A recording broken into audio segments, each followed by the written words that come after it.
इधर है कोपर, क्या नाम है, बजे ना तो पहुंच जाएगा। अभी तो 6:30 बजे है, आधे घंटे में पहुंच जाएगा मैं। हाँ?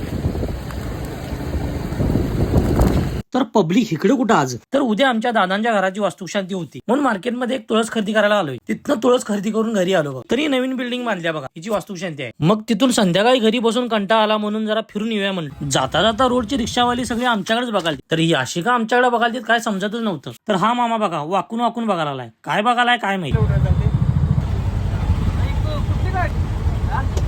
मग तिथनं आम्ही पायनॅपलच्या मार्केटमध्ये आलो. दादाने एक पायनॅपल डिलिव्हरीचं भाडे घेतलं होतं. तर मगाशी ती लोक आमच्याकडे का बघालती, तर आमची ही रिक्षा चार्जिंग वरची आहे. त्यांनी अशी रिक्षा पाहिली नसेल अजून. ही रिक्षा सरकारकडून दिव्यांग व्यक्तीसाठी मिळते, काहीतरी स्वतःचा स्वयंरोजगार असावा म्हणून. सतीश दादाने अपघातावर मात करून स्वयंरोजगाराचा चांगलाच जम बसवला होता. मग तिथनं आम्ही डिलिव्हरीसाठी वाशी भाजी मंडईत आलो. मग मी पण जरा पायनॅपल उतरण्यास मदत केली. आम्ही दोघं पण उसाचा रस पिऊन आम्ही घरी निघालो. तर असा गेला आमचा आजचा दिवस आणि धन्यवाद आमचा व्लॉग पाहिल्याबद्दल.